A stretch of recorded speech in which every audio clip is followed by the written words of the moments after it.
tempat itu kalau dikerjakan dengan kerjasama dan bergotong royong, itu batu yang sangat besar ini yang tidak mungkin diangkat oleh satu orang ini. Kalau bersama-sama satu kampung itu bisa diangkat dan diletakkan di atas batu ini. Nah ini coba kita dengarkan, Mbak.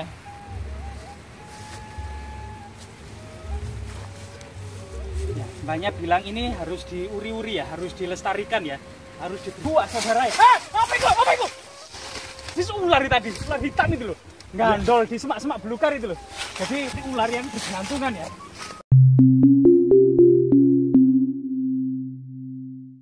Halo dulur-dulur kabeh Indonesia, ketemu mana Mbak Cak Domble atau jumpa lagi ya dulur-dulur. Ini Cak Domble melaku-melaku di bawah pohon pinus. Nah, di atas gunung dulur-dulur. Nah, dulur-dulur kabeh sukses, salam sejahtera, salam sehat, salam makmur, seger waras, loh jinawi dulur-dulur. Ini kotorannya sapi atau kotorannya hewan. Ini Cak Domble menemukan sebuah batu yang terbang di atas Istana Mojopahit, tapi istana Mojopahit itu istana gaib.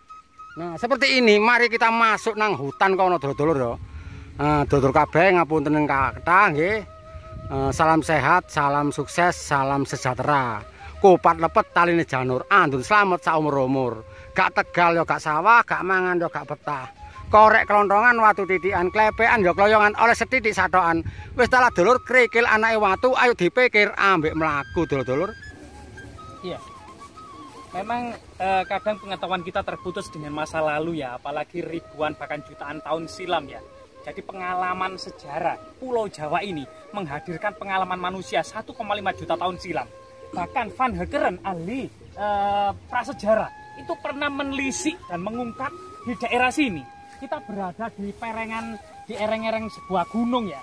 Nah di sini di samping kita itu memang kotoran sapi ya. Mungkin untuk pupuk yang menyuburkan.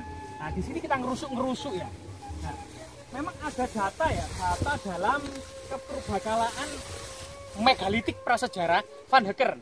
Tepatnya di desa Dusun Merase, desa Kemiri ya, Kemiri, Kecamatan Pacet, Kabupaten Mojokerto, Jawa Timur. Nah, di sini coba kita kembali lagi ya.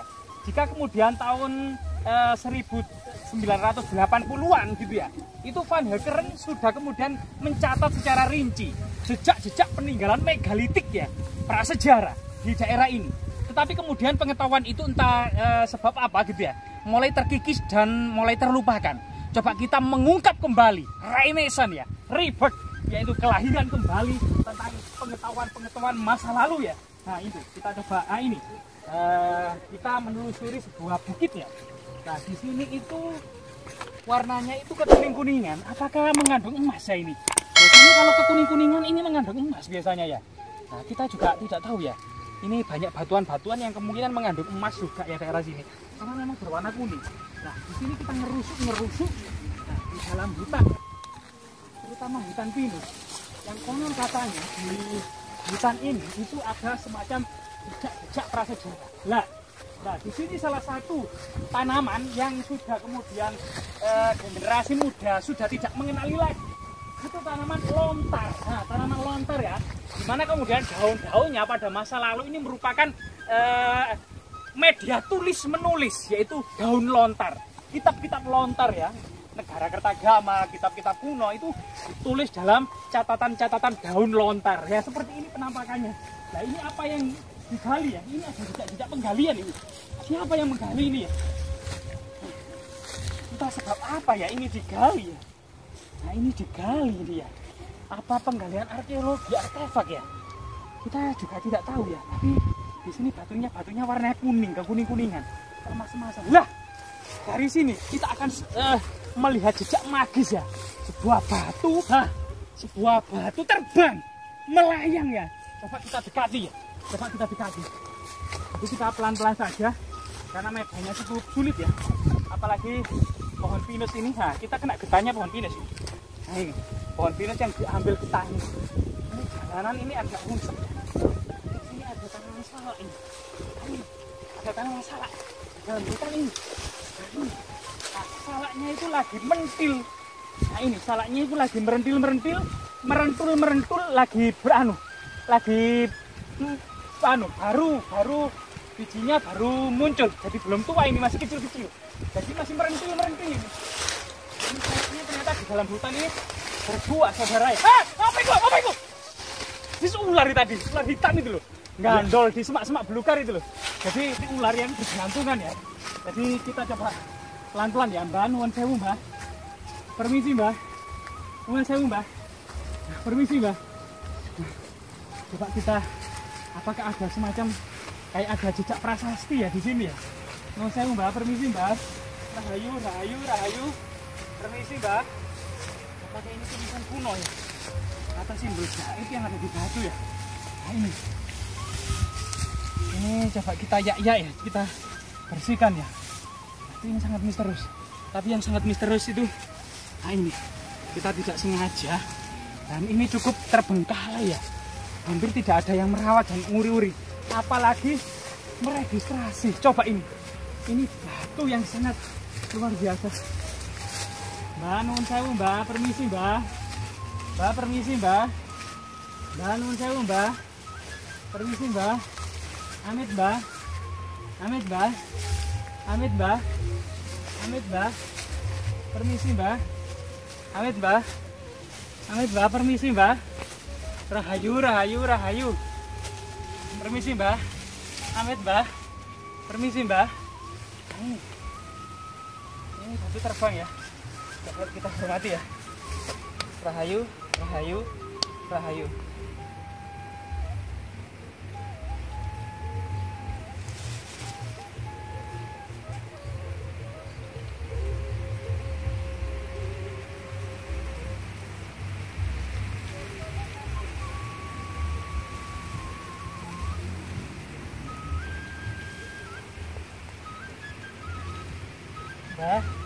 Mbak, coba kita berikan petunjuk tentang kesejarahannya, Mbak ya. Coba kita dengarkan, Mbak ya. Dan nanti Mbaknya pesan apa, Mbak? Kita dengarkan, Mbak.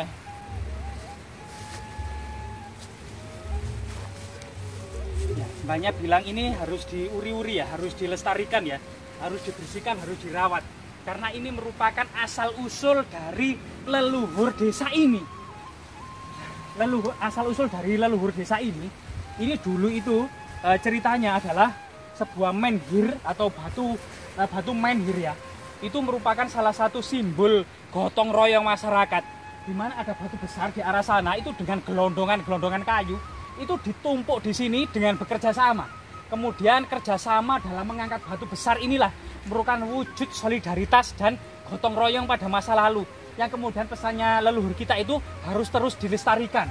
Ya ini salah satu bentuk gotong royong. Karena filosofinya hal-hal yang sangat besar sekali, bahkan sangat berat permasalahan masyarakat itu, kalau dikerjakan dengan kerjasama dan bergotong royong, itu batu yang sangat besar ini yang tidak mungkin diangkat oleh satu orang ini. Kalau bersama-sama satu kampung itu bisa diangkat dan diletakkan di atas batu ini.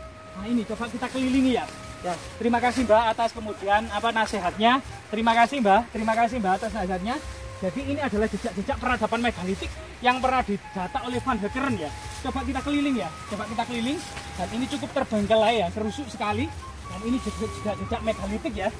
Nah, masyarakat mengenalnya ini batu tumpuk ya. Iya. Masyarakat mengenalnya ini batu tumpuk ya. Kita ditemani Cak Domble ya. Jangan lupa like, subscribe lah. Nah di sebelah batu tumpuk ini memang ada meja batu ya, meja persajian atau namanya dolmen pada masa lalu. Sehingga kemudian satu komplek antara menhir dan dolmen ini merupakan satu kesatuan ya. Jadi batu tumpuk yang sangat luar biasa sekali. Coba kita nuwun sewu Mbak, permisi Mbak. Mbak permisi Mbak. Nah Mbak ini juga dolmen yang kemudian ngelerek ya. Ngelerek ini harus, nah ini juga dolmen yang ngelerek ini juga harus dilestarikan. Nah ini coba kita dari atasnya ya. Nah ini apakah ada jejak-jejak di atas ini. Nah di atas ini Mbak nuwun sewu Mbak, permisi Mbak. Kita nuwun sewu untuk meneliti jejak bagian atas dari batu ini ya. Ini ternyata ada semacam bintik-bintik dan lubang-lubang bakon gitu ya. Nah ini ada telapak kuda ada di sini. Nah ini Mbak, permisi Mbak. Nah ini ada jejak jejak batu dakonnya ada di sini. Nah ini jejak batu dakon ini ada di sini, cuman ini ada jejak seperti telapak kaki sapi gitu ya. Nah ini ada beberapa jejak telapak kaki. Jadi artinya ini memang benar-benar magis pada masanya dan sakral pada masanya ya. Adalah tempat, di sini ada sebuah tempat itu untuk bermusyawarah para tetua sebagai simbol solidaritas, kebersamaan, dan gotong royong. Serta kemudian mengikat binatang korban semacam kerbau yang kemudian diikat dengan upacara tertentu, disembelih, dan dagingnya itu dimakan, dibagikan rata kepada seluruh masyarakat. Itu. Yang ketiga adalah sebuah pemujaan ya, lambang dari Palus, lambang berdiri tegak, lambang dari dewa kesuburan. Karena masyarakat kuno itu tidak terlepas dari kemudian pertanian, terutama pertanian padi. Karena Jawa itu berasal dari kata Jawawut, yang artinya padi-padian. Artinya masyarakat Jawa berkembang seiring berkembangnya tanaman padi. Sehingga kemudian filosofi dari menhir pada masa lalu memiliki 3 fungsi yang sangat-sangat penuh dengan kearifan lokal ya. Sebuah solidaritas, semangat gotong royong para tetua desa untuk mengajarkan kepada kemudian generasi selanjutnya, kemudian berbagi dalam membagi binatang kurban gitu ya. Nah, itu kemudian serta kemudian lambang kesuburan dan regenerasi. Jadi regenerasi yang dimaksud adalah menikah ya, jangan menjomblo, nggak boleh. Leluhur kita mengajari ini kesuburan harus menikah, harus memperbanyak anak agar kemudian padi yang dihasilkan itu banyak. Karena surplus pertanian ini juga membutuhkan tenaga kerja yang banyak. Jadi harus menikah dan memperbanyak anak. Bahkan filosofinya orang Jawa itu banyak anak, banyak rezeki. Jas merah, jangan sekali-kali melupakan sejarah. Itu terbang iki di Desa Merasih, Dusun Merasih, Desa Kemiri, Kecamatan Pacet, Kabupaten Mojokerto. Nah, ini seperti ini terbang di atas dulur-dulur. Di atas istana kerajaan gaib, kerajaan Mojopahit yang gaib. Nah, seperti ini dan kayak ini gitu, dulur. Wis ya, dulur-dulur. Kupat lepet taline janur andun slamet sak umur-umur. Nah, dulur-dulur. Gak tegal lo gak sawah, gak mangan lo gak betah. Korek kelontongan, watu didikan, klepean yo kloyongan dulur-dulur oleh setitik satokan. Matur nuwun dulur-dulur dan ngapunten dulur-dulur iki Cak Domblem Modon. Wis mari ndodolno dulur-dulur karo watu terbang iku. Nah, wis ya dulur-dulur. Jenang klopo gula Jawa, cekap semanten piatur kula. Matur nuwun.